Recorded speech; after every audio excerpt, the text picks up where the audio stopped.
Welcome back, and thank you for joining A Shark's Perspective. I am Kenneth Shark Kinney, your host and Chief Shark Officer. Let me tell you first about two amazing sponsors who make this show possible. Let's talk about Inbound. From marketing to sales and commerce to CX, Invoca's active conversation intelligence platform enables revenue teams to create better buying experiences, drive more leads, and increase revenue. Trusted by top brands like Dish Network, Mayo Clinic, Mutual of Omaha, and ADT, the Invoca team is doing some amazing work in turning conversational data into automated action to enhance digital touchpoints in human interaction. Now let's talk about Outbound. I hope that you'll take a look at Drips, the founders of conversational texting, where they use conversational AI to help you reach customers where they're most responsive, and that's on their phones. And working with major brands like 3-Day Blinds, Liberty Mutual, Credit Repair, and Gainsco, Drips is leading the way for some of the biggest brands in the world to improve engagement rates and outcomes for their prospects and customers. And now back to the show. Do you love where you work? It's a tough question that a lot of leaders don't truly know the answer to or may not be looking for either. The perception of a lot of leaders is quite often not the reality of the employee experience, and yet many wonder why employee engagement is so low. Or maybe they're not measuring the bottom line with employee retention and why it's costing them so much. So what do we do as leaders to create organizations that people never want to leave? And what will employees remember when they ask themselves, do I love it here? Clint Pulver is an Emmy Award-winning motivational keynote speaker, author, musician, and workforce expert. And on this episode, we'll discuss employee engagement, the undercover millennial, life on the road as a drummer and speaker, what it's like to work here, the power of Mr. Jensen, ball-headed bongos on America's Got Talent, the 5 C's, becoming a mentor versus a manager, killer drum solos, the ultimate goal of being a pilot, people leaving their jobs in mass exodus, jumping skis into a promotion, and a lot more. So let's tune into a killer drummer with a killer shark on this episode of A Shark's Perspective.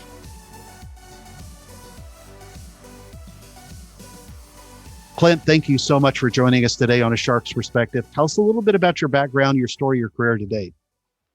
Yeah, so I travel the world as a professional keynote speaker, and a lot of my work has been founded in my work and research as the undercover millennial. It's kind of like undercover boss without the makeup. And I would go undercover into organizations as someone who was looking for a job.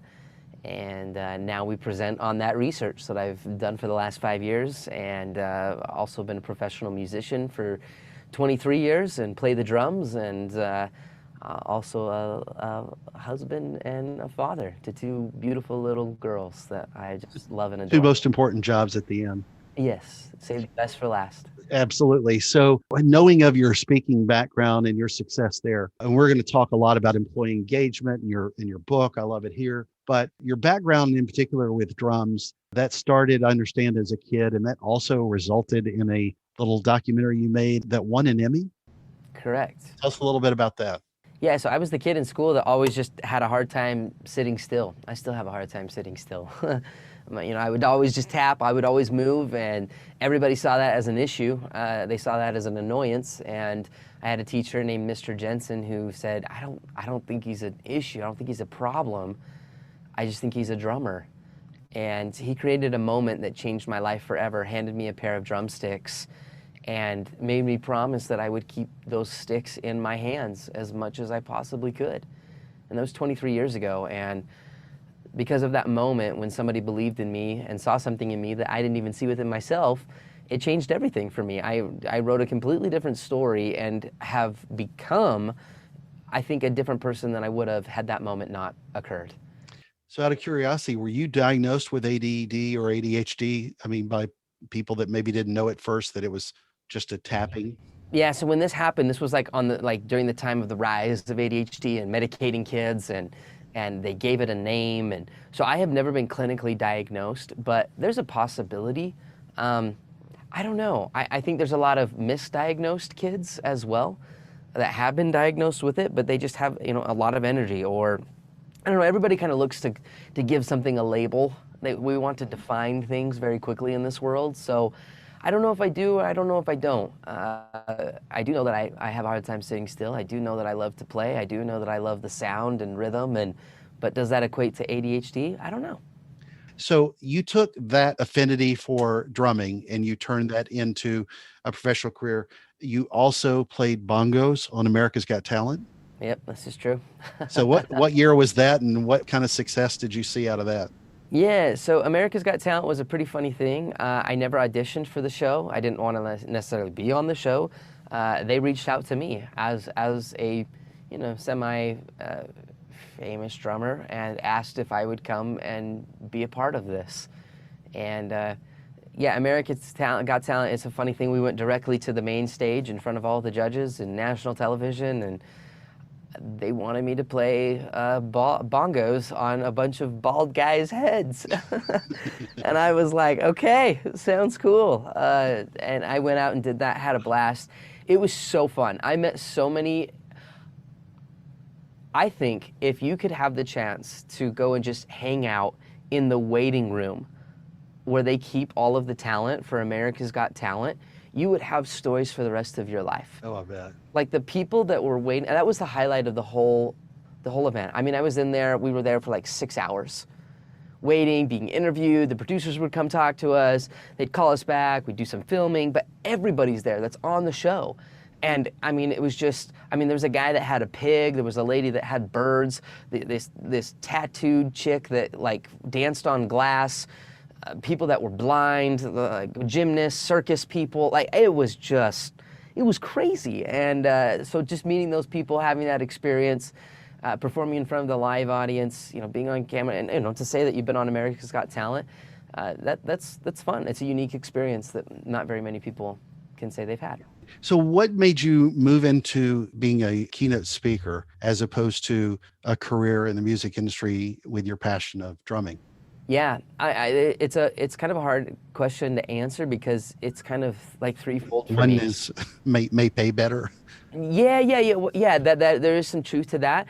I wanted to be a touring musician. That was like the goal, and I did that, and realized that long term, like as a lifestyle and the life that I wanted to have, and be a family guy, and like you just can't have that if you're touring with, especially if you're touring with a bigger artist. When they're on tour, you are on tour. There are no holidays. There is no like you get to go home when you want. Like you're there. And so that wasn't super conducive. And to be honest, my ultimate goal was to be a pilot. I went to flight school, flew helicopters, got my fixed wing rating, did airplanes, and that was like the ultimate goal. It was never to speak, and I had an eye disease that ended that whole career for me. And all of a sudden, literally in another moment, I was not able to fly. I couldn't pass and get my flight medical to stay current, and so I had to totally pivot. I ended up chasing, the quote unquote real job and the salary and the benefits, and was absolutely miserable in the medical field. I worked as an orthopedic consultant, and hated it. And I remember when my first speaking event was when I spoke in church, and a guy owned a leadership consulting company, heard me speak, and he said, I want you to come and speak to a bunch of high school kids at a leadership conference. And I was like, no thanks. How old were you at the time? I was a senior in high school. So I was still in high school, and the thought of going and speaking to other high school students was not, I just didn't want to do it. And he was like, I'll pay you $500. And I was like, okay. What day? When do you need me? Like, $500 and a high school kid, that's like 3 months of work. And I was like, I'm in. So I went down, I put together this little workshop called To the Beat of the Drum. I gave everybody buckets and drumsticks, and I just taught music principles. And it was unique, it was different. We had so much fun. And I had kids come up and they're like, this is like the best thing we've ever had, or I learned this, or I'm gonna live my life differently because you did or said this. And I'm like, what? Like, this is a thing? And then schools came up and they said, we want to pay you to come and speak to our school. And I'm like, what do you mean? Like, I didn't even know this was a job. I didn't know this was a career. And they go, yeah, we bring speakers in all the time. And so I went and did all these schools. I loved it. I felt like I lit my soul on fire. I was able to do what I love. I was able to, provide for myself. But I never looked at it as a substantial, and sustainable career. And until I was in the medical field, I was miserable. And I pitched to my two buddies. I said, wouldn't it be crazy if you could find a job that allowed you to do three things? I call it the 3 Ps. It was passion, purpose, and the ability to provide. Like, what if you could find something that most of the time you were able to do that? And both my friends were like, I don't think that exists, man. Like, you're kind of living with rose-colored glasses. Like, they call it work for a reason. I don't think that you could, find something that would meet all of those three things. And the only thing in my life that had truly made me feel that way was flying and speaking. I couldn't fly anymore. And so speaking was the thing. And 2 weeks after that conversation with my friends, I quit my job. And I jumped into the speaking industry full time. And that was 4.5 years ago. What got you into speaking about employee engagement? I know that Undercover Millennial was part of that, but why that topic? Yeah. So another thing that I just kind of ran into somewhat, I was in a part of a mastermind group. We were in New York City meeting with other CEOs and executives, and it was just a business retreat. And we're sitting there and we're talking to these guys about how they've pivoted and moved and adapted and created strategies to meet the demands of a marketplace that's always changing. And this one guy that we met with, had a thick New York accent, had lived in the city for most of his life, owned a sporting good retail chain.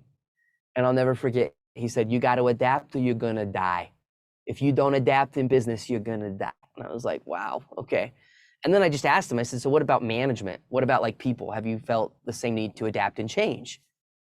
And he said, no, not with people. No need. And we get results. And I remember I had like the most like just glazed over confused face, and because I couldn't understand it. He felt the need to change how he did business to meet the demands of an ever-changing marketplace, but when it came to his people, no need to adapt. And I remember I looked around in the store and all of his employees were my age or younger. And I just thought, I wonder if they would say the same thing. I wonder if they'd, sing the same tune that he's singing, that everything's wonderful and works great and we have a thriving business. So I thanked the guy for his time. We had 35 minutes to kill until we needed to be to the next place. I had nothing else better to do. So I went and asked his employees what they thought of their job. And mind you, I was wearing what I'm wearing right now. Like I think I had a hoodie on, backwards hat. I was literally a customer in the store. And I walked up to the first employee and I just said, hey, I'm just curious. What's it like to work here? And that first employee, he got quiet. He looked around. I felt like we're doing an illegal drug exchange. And he's like, dude, I can't stand it, man. He's like, it's just a job, dude. We're all cogs in a wheel. And I was like, what? And I said, well, why are you still working here? And he's like, no, I've already applied to 3 other places. As soon as I get a chance to bounce, I'm gone. And I thought, okay, well, maybe this kid's just having a bad day. So I went and asked another employee and another and another and another.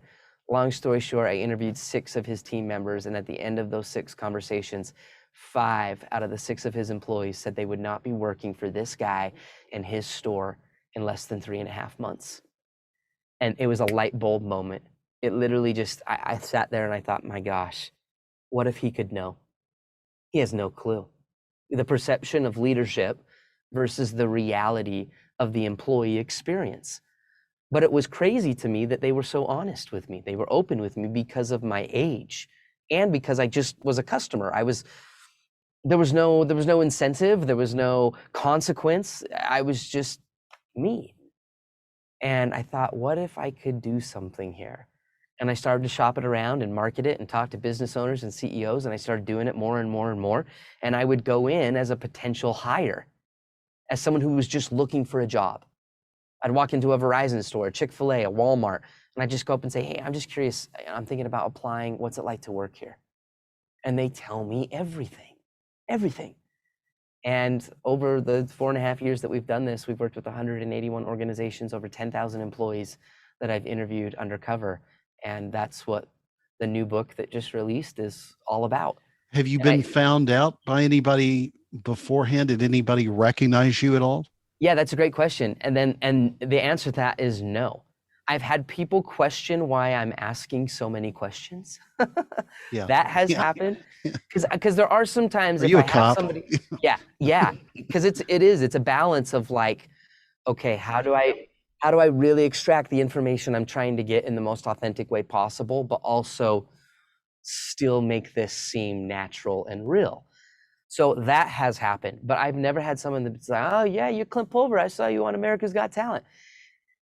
And usually I shave. I always wear a backwards hat. I'll sometimes put on a hoodie. COVID has really helped. We've done research during the pandemic, so having a mask, amazing. You just tell them you're Brian Fanzo now. Yeah, exactly. I love that. Yeah, exactly. So, And were you looking at all different types? I mean, are you typically, with the story you first described, this was sort of the origin story was around young people working in a retail position. Have you seen the same thing open up with maybe people that were older in mid-level management positions and so on and so forth? What did you see from that? 100%. Yeah, I didn't want the research to be strictly, to one generation. I just wanted it to be to the workforce in general. So we've interviewed everyone from boomers to Gen X, millennials, Gen Z, and we're still continuing to do that because I want the research to continue to be fresh. But here's the thing, in all honesty, Kenneth, I mean, after doing this, like, you kind of just see the trends, like, over the years, and it was like universal principles that I don't think it really would have mattered if it was in the 60s or if it's in 2021. The principles are the same. And for the most part, everybody's looking for that same thing within their job. And after 10,000 people, I'm like, I could almost predict, I could almost tell you, like, going into an organization in the first, few interviews, what's going on and what the issues are, because I've just done it so much, and you see those trends of what people hate and what they love. Yeah. Yeah. So unpack, if you will, what you discuss a lot in the book with some good recommendations as well, with the mentor versus manager conversation and how you uncovered what you call the 5 C's. Yeah. So when an employee hated their job, they talked about the manager. When an employee loved their job, they talked about the mentor. Mentorship was a unique thing that I focused heavily on and discovered in the research that hasn't really been written a lot about. We talk about leadership or we talk about management usually. That's what most books in my world are written about. And leadership is something that, traditional leadership, you stand at the helm of the ship, you lead, you're the visionary person, you got to get people from point A to point B. You're a leader if people follow you. That's like our definition of traditional leadership. Management is all about making sure there's no holes in the ship. How do we get there efficiently, effectively? How do we maintain productivity and get there as quick as possible? But mentorship through an employee's perspective, again, and mind you, that's my research, that's what they talked about. That's what mattered to them, is when somebody possessed what we called these 5 C's. And mentorship has to be earned. That's why it's so unique. You can't give, like, you can't hire somebody into management and just say, you are the mentor to these people. It doesn't work that way. You have to earn it. Anybody that's ever been a mentor in your life or in my life, they earned that because of who they were. And so when I would go into an organization and I would talk to, the employee, and I'd say, why do you work here? And they'd be like, honestly, it's because of Susie. I've stayed here because of Susie. Who's Susie? Oh, she's the manager, and she's unbelievable. Why? And then I go to the next employee who had been there for 11 years.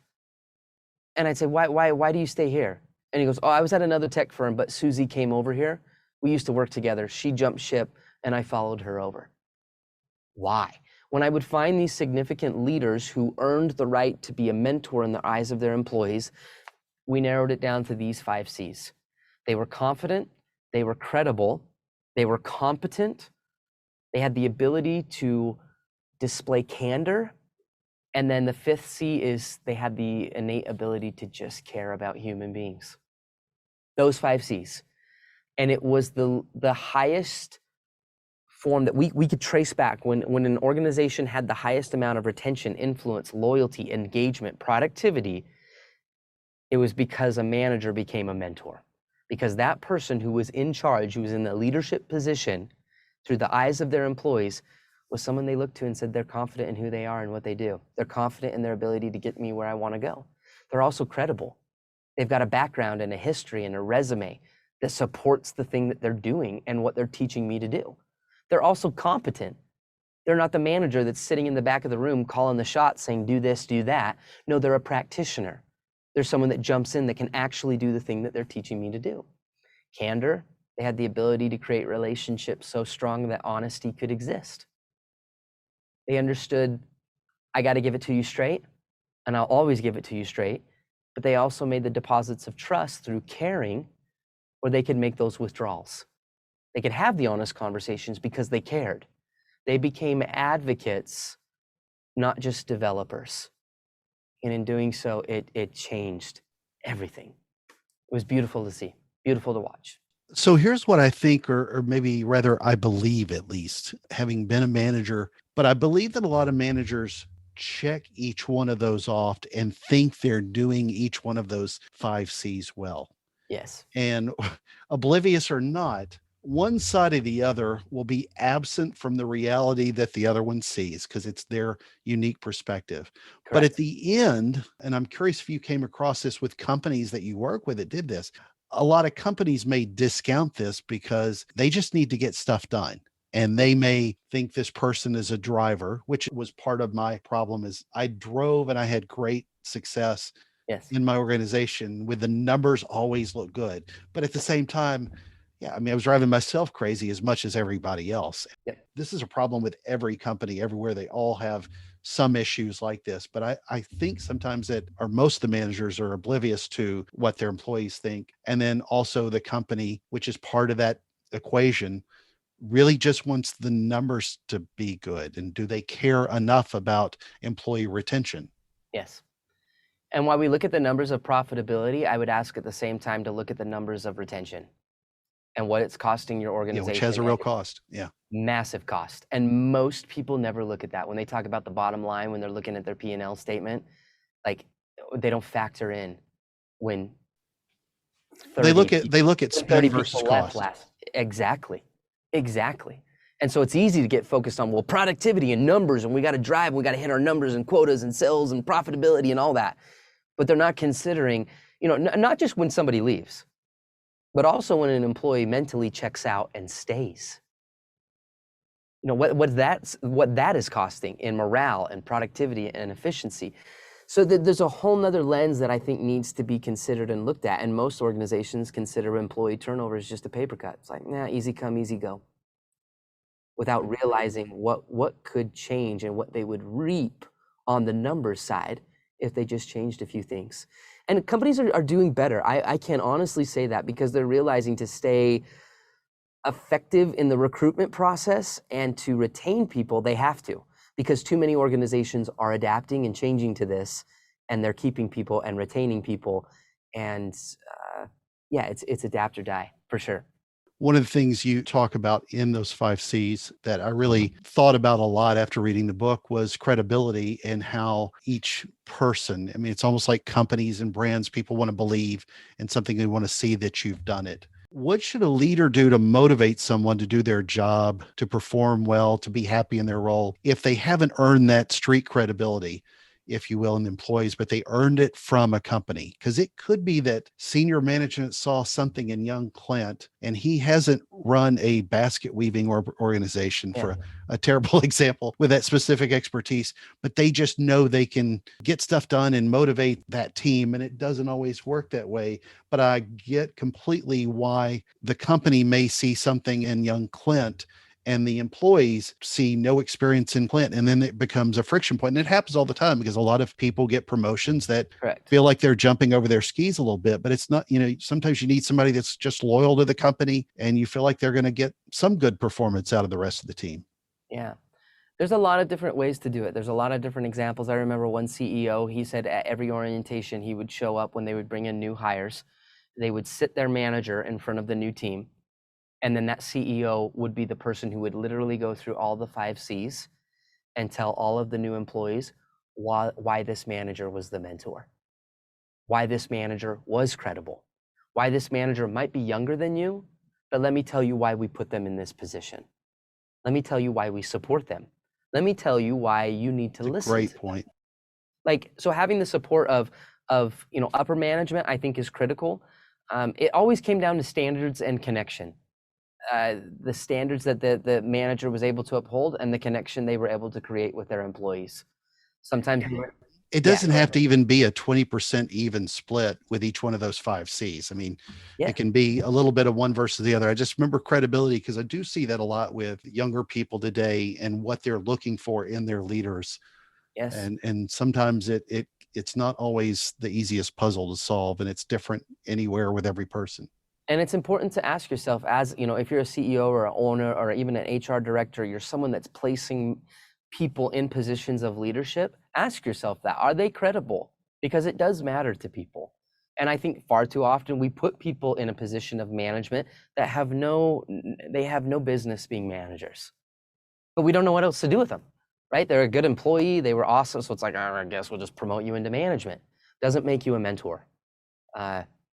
And so we have to be careful there. It's a hard balance. There's no like one easy answer, but to be aware of that and to figure out, okay, well then how can we increase their credibility? What are the certifications, the trainings, the books, the experiences, whatever we can do to increase that credibility is going to be helpful. Again, hiring from within. That's another great thing that great organizations did to establish that credibility. They would bring somebody up within the organization, or someone that, okay, you're now the car sales manager, but you were also one of the leading reps in sales, in car sales. So that instantly you have credibility to be a manager in that. So be aware of it. Obviously, it can't always happen, but to your people, it matters. So you published this, it came out in April of 2021 as we were starting to really emerge from the pandemic. I know that this was a topic you've been talking about for years, but did you notice anything in particular during the pandemic that you could recommend coming out of that was sort of germane, if you will, to that bubble of time? Because managers were going through the same thing as everybody else, learning to navigate Zoom calls and connect with people. None of the managers had done it either. And, I think they were put under stress trying to figure out how to manage themselves plus their team. And I'm just kind of curious what you found out of the pandemic leadership and where employee engagement really got exposed. Yeah. So I actually wrote a whole new chapter in the book because of COVID-19. We were actually going to publish the book almost 6 months earlier. And I just said, no, like that there's more that I have to include in the book now with this, not to just give it relevance, but it was also an opportunity for me to do research and really talk about some stuff during a time of chaos. So here's something that's interesting, and we are seeing this currently right now as we're in coming to quarter 3, quarter 4 of 2021. There's a mass exodus of people that are leaving their current jobs, or they're leaving the job that they had in 2019. And as I've worked undercover, as I've talked to business owners, leaders, managers, what we're seeing really is employees have 2 things on their minds right now. Number one, they all remember how they were treated during the chaos. All of them do. And I saw some pretty horrific things that leaders and managers did in a time of turmoil, right? Out of fear, out of just necessity, or they called it survival. I also saw some beautiful things that managers did in a time of chaos and hardship. The point is, employees remember that right now. And as we're coming out of this, I think now more than we have seen in the last 8 years, I would say, employees have options that are in their favor, again, massively. Employers are scrambling to hire people, to find good people. Many of them laid off and furloughed everybody. That affected morale, that affected productivity. Now people are having to do twice the amount of work, or their job responsibilities have tripled. Some of them have less pay. And the second thing is employees have had time to think. They've all had time to think during this chaos and go, okay, is this where I really want to be? And they're realizing, oh my gosh, I can work in Colorado and live in Japan. I can live in Utah and work in New York City and make twice as much, save 3 times on rent, and work whenever I want. And so that dynamic has really shifted a lot of things. And there's a lot of employers right now that are saying, well, the incentives and the kickbacks and all the things that we're giving people to incentivize them not to work is the reason why we can't find anybody. So I met you at NSA Influence in 2021 when the topic was relevancy. Yeah. Luckily, this will be a topic that is relevant until you are 200 years old. So if this is going to be an ongoing problem, and something that we need people to address and talk about and fix and focus on until the end of time, because companies are not getting better, they're getting worse.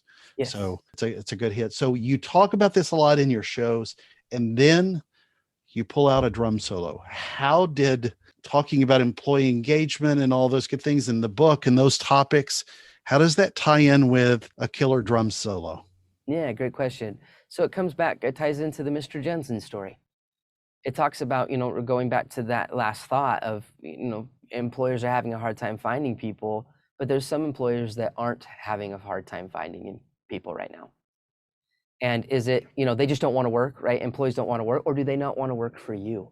There's a big difference there. There's a big difference. And I think it's worth thinking about. And so I tie the drum solo into the power of being a Mr. Jensen. Are you an organization and are you a boss that when people are with you, they say, I like myself best? You're an organization that represents potential for me. You also represent opportunity. I feel seen. I feel worth something while I'm working for you. And that's what Mr. Jensen did. And so it's a cool thing to tie in that story. I tell that story third person. They have no idea that I'm the kid in the story. And then we reveal the drums. They find out that I'm the kid. And it gives leaders the opportunity to see what influence looks like.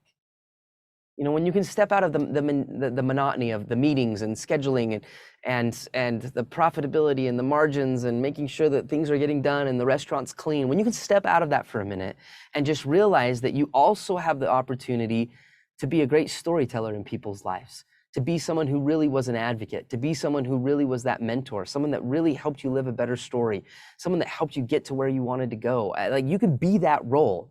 You can be that person that people never forget. You can be a Mr. Jensen. And that's what employees talk about. That's what people remember.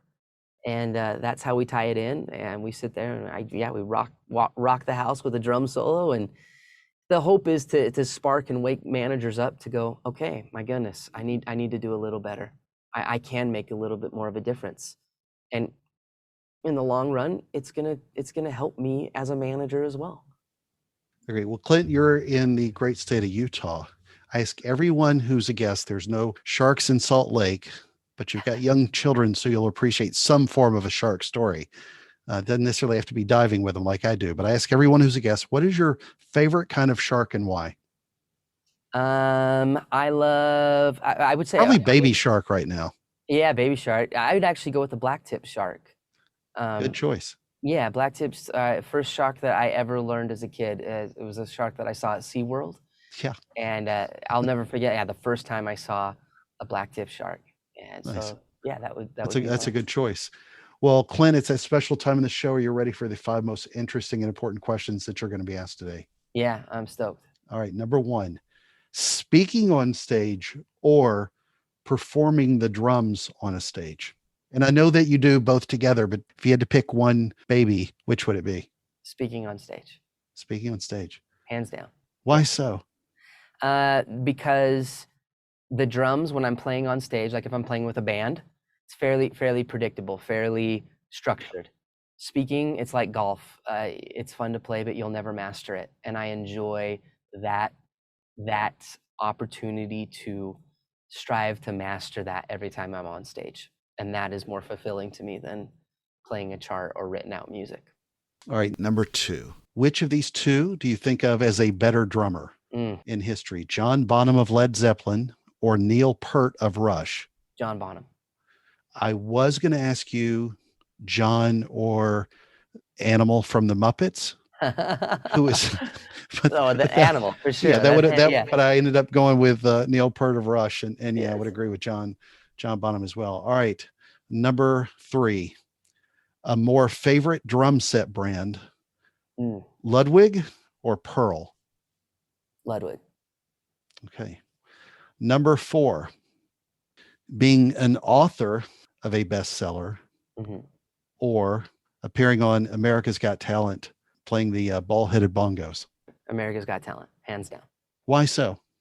So best-selling author. So in my industry and our industry as speakers, anybody and everybody is a best-selling author, right? Yes, some people constitute that in a million different ways for a million different reasons. I don't know very many people that are on America's Got Talent in our industry. All right. And the most important question that you're going to be asked today is biscuits or cornbread? Oh, I'm gonna do cornbread. Okay. I'm gonna do I'm not cornbread. really sure what would be more popular in Utah in general anyway. So, Clint, where can people find out more about you, your keynote speaking, your thoughts, get a copy of the book, and more? Yeah. First off, thank you for letting me be on this show. Thank you God for your bless, of effort that course. you put into this. It means a lot, and I'm always appreciative and grateful for podcast hosts that do it right. So I do need Appreciate to it. say that. You can find me at clintpulver.com, and then all the social media handles. The book's on Amazon. Title is I Love It Here: How Great Leaders Create Organizations Their People Never Want to Leave. Yeah, it's a fantastic book. And like I marvel at what you do. This was one of the books that I really enjoyed that tied back. It's a lot of times speakers write things that you don't feel have some street credibility. And having Yeah. been both a professional speaker and a almost a professional manager, semi-professional manager, Yeah. when I read this book, it made me stop and think a lot, and I really appreciated the content. Clint, again, thank you so much for being with us today on A Shark's Perspective. Honored. Thank you.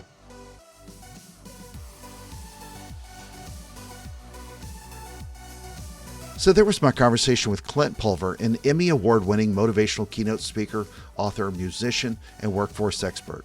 Let's take a look at 3 key takeaways from our conversation with him. First, do you love it here? It's an excellent book and a great question that workers very often struggle to answer positively, even when they're at the top leadership positions. It's often a bigger issue for managers who have their perception of leadership that doesn't reflect the reality of employee experience. So ask yourself, if you had an undercover agent, an undercover millennial in this case, what would employees tell that agent in truth about what they feel about the job and you as a leader? I encourage you to ask, if only just to ask yourself. Second, ask yourself if you are a mentor or a manager. I really enjoyed the part of the discussion where he talks about what he sees in his research to help managers become better at what they do and become mentors that manage but also get a lot more out of their employees. The 5 C's, as he called it, are being number 1, confident, 2, credible, 3, competent, 4, displaying candor, and 5, the ability to care about human beings. Third, I love the example of where the CEO explains to a team why someone was promoted. This isn't always an option, but the closer you get to your workforce, then the closer you are to understanding those values, especially with credibility, and the closer they will understand your role as a leader. Yes, a job is a job, and people need to do the work if they want the job. This isn't about making millennials happy. This isn't a plea for the snowflakes of the world either. But it's pretty obvious that a motivated employee will perform better for you. Across the generations, the workforce wants to know and wants you to show that you care. And you want more, and increasing credibility is another way of how you can get to that. Got a question? Send me an email to kenneth@asharksperspective.com. Thank you again for the privilege of your time. I'm so thankful to everyone who listens. And thank you to the amazing sponsors, Invoke and Drips. Would you please consider writing a review and let me know your thoughts on the show? I'm always honored when you write them. I read them and it helps me create better content for both of us. It's time to be a leader. At least for me, it's time to be a leading undercover shark, if you will. So please join us on the next episode of A Shark's Perspective.